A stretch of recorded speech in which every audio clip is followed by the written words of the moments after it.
So this is going to be kind of hard to film, but I wanted to show what I did to create this template. Let me move this out of the way first.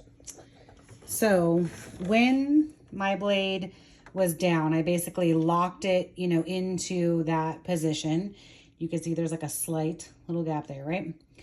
I lined up the 2x4 that is next to the blade.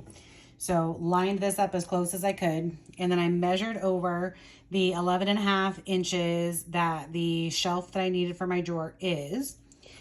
And then when I clamped it to here, I used a paint stick in between the two of them just to give enough space for this to be able to slide back behind here and over.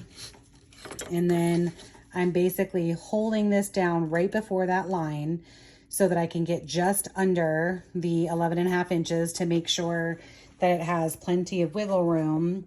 And then as I'm holding it over here, I bring the saw down and it creates a perfect one every single time, so I can get through these strips very quickly. So these come in, you can see like they're like 8-foot pieces for less than $4. I think they're like $3.50 or something a piece.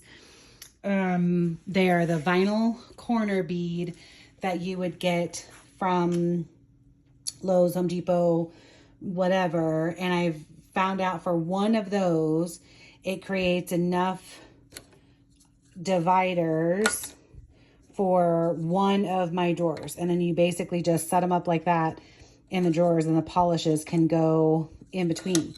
So I wanted to show you how I created my template because you can cut them with scissors, but why when you have big girl toys? So this is going to create it like super easy so I can just like whip through all of these and get on my polish organization. And I hope you guys know how to use a saw, and this is simple enough because the boob camera holder is just not working for this whole project and keeping safety in mind. So we'll see you in a minute.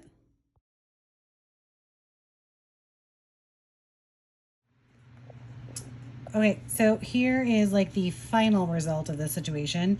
And because of the fact that I'm going through and reorganizing absolutely everything, this is why this kind of has like some mixed situation in here. However, eventually I will have all of my different brands, you know, numbered and whatever to be able to put in here. So then like it'll go 8, 9, blah, blah, blah, blah. I did put, you know, back as far as I possibly could in here with being able to reach.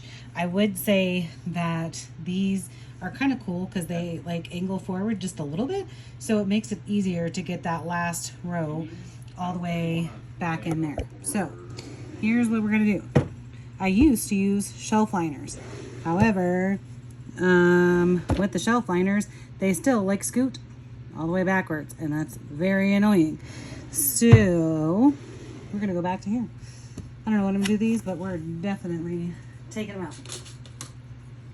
So then I am going to use polish bottles as guides to be able to put all of these things in here. And by all means, measure your own doohickeys. However, mine are 11.5 inches long. So, unlike, you know, things like this that have, you know, different crazier bottle sizes, they're all kind of average in their size. I think I would have to get the same mod as you, so. I am going to take Which one is it? 2 polishes, put them on the side, and I'm doing this like really loosely in here. So there'll be one on that side, one on the, and then I'm going to put some tape down in here. By all means, use whatever mode of adhesion that you want to. But I'm kind of looking at tapping that easy button. And if I did need to be able to remove these, what is going to be the easiest way? So I did that one right on there. And then I'm going to just get that one ready to go and move my polish bottles up and very lightly butt that up against the previous one.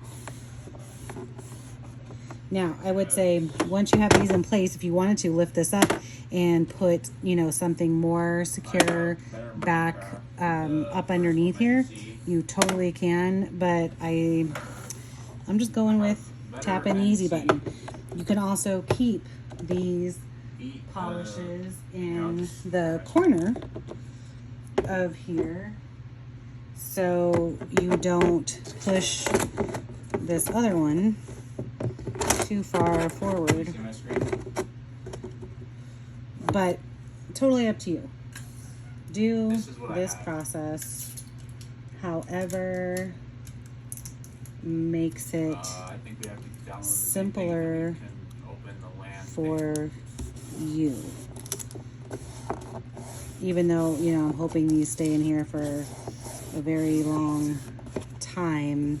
I did that other drawer a while back and it has been holding up well, so I don't think, oh, did I do that one? I didn't do that one yet. So I don't think there's any need to put these in with something any stronger or complicate any more than what is necessary. I think the process of redoing all of these is redoing all of my swatches anyway. You know, that is daunting enough, but hopefully it's going to be the last time. So I'm going to finish off with this and I'm going to show you how to make all of these things.